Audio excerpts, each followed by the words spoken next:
আমরা যে কোনো সমস্যার সমাধান করতে বাধ্য নই এবং রাজিও না। সমস্যার ভিতরে থেকে আমরা সমাধান খুঁজি। এটি হলো আমরা বাংলাদেশের কালচার। আমি যাহা বুঝি, যে কোনো সমস্যা ঘোরার থেকে সমাধান করার নাম হইল সমাধান। ঘোরার থেকে সমাধান না করে আমরা সবসময় গাছের আগাছাটা করি। গাছের গোড়ার কিরূপ, সেই গোড়ার থেকে যদি সমস্যার সমাধান করে ফেলায়, তাহলে আমরা এই দেশটা শান্তি থাকতে পারি। কিন্তু আমরা কেউই এই চিন্তা করি না, কারণ প্রত্যেকজন চিন্তা করে যে সমস্যা যদি সমাধান হয়ে যায়, আমাদের দান্দাবাজি, বাটফারি, সিঠারি ক্ষমতা তো নষ্ট হয়ে যেতে পারে। সেই জন্য প্রত্যেকটা সমস্যা আরো বৃহত্তম সমস্যার আকারে ধারণ করে, কারণ এখানে স্বার্থ রয়ে গেছে। স্বার্থ মানুষের এমন একটা ব্যবস্থা নিয়ে পচাইছে, স্বার্থের জন্য একটা সংসার, একটা রাষ্ট্র, একটা গ্রাম, একটা বাড়ি ধ্বংস হয়ে যাক, এই চিন্তা আমরা করি না। আমরা করি একটা সমস্যা যদি লেগে থাকে, আমাকে ডাকবে, আমি এখানে দান্দাবাজি করতে পারবো, আমি ক্ষমতা দেখাতে পারবো, আমার বাহাদুরি চলবে। এই তো আমাদের প্রত্যেকটা উচ্চ লেভেলের পর্যায়ের মনমানসিক। প্রত্যেকটা ব্যক্তি কোনো সমস্যা সমাধান করতে আমরা রাজি না।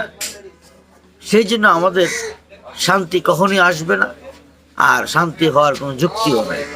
কারণ আমরা সবসময় মনে করি মাথা ব্যথা হয়েছে, মাথা ব্যথার ওষুধ খাওয়ালে মাথা ব্যথা কমে যাবে। না, মাথা ব্যথা কেন হয়েছে সেই চিন্তা আমরা করি না। আমরা মাথা ব্যথাটা কেন হয়েছে সেই চিন্তা করে যদি আমরা চিকিৎসা করি, তাহলে তো আর মাথা ব্যথা হবে না। কিন্তু আমরা কি করি, ক্ষণস্থায়ী ওষুধ দিয়া মাথা ব্যথা সারাই দিই। কোনো পরবর্তীকালে দেখা গেল আবার মাথা ব্যথা হচ্ছে, তো আবার আসবে আমার কাছে। এইগুলো আমাদের প্রত্যেকটা বাংলার উচ্চ লেভেলের মানুষের মন মানসিকতা। তারা লেখাপড়া করেছে কিন্তু মনটা উচ্চ লেভেলে করতে পারে না। তাদের মনটা হলো দান্দাবাজি আর বাটপারি আর ক্ষমতা। আর এই ক্ষমতা তো দুদিনের দুনিয়া, চলে যেতে হবে। এই ক্ষমতা নিয়ে তো বাহাদুরিটা কিসে? তুমি তো চলে যাবে না। বাবা গেল, দাদা গেল, 14 পুরুষ গেল। প্রাকৃতিক সিস্টেম তো এরকমই হয়।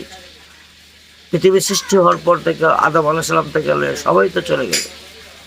আমরা কেন একটা সমস্যা সমাধান করতে বাধ্য নই? একমাত্র স্বার্থের জন্য। আমি সবাইকে আহ্বান করি, আমরা প্রত্যেকটা ব্যাপারে যেখানে সমস্যা, মূল সমস্যাটা যদি আমরা সমাধান করে ফেলি, তাহলে আমাদের আর অশান্তি থাকে না। আমাদের এই অশান্তি আমরা সবাই বাজায় রাখি, কারে দিয়ে কে লাগাই দিবে এটাই। এই যে একটা বাংলাদেশের সব পরিস্থিতি, কিন্তু সমস্যা সমাধান করতে রাজি নয়। একটার পর একটা সমস্যা লাগাই রাখছে, কারণ এখানে স্বার্থ আছে, লোভ আছে, লালসা আছে, অর্থনৈতিক লোভ, ক্ষমতার লোভ। এইগুলো আমাদের বাংলাদেশের সিস্টেম। আমরা সবাই চেষ্টা করি মূল সমস্যা সমাধান করার। ভালো থাকবেন।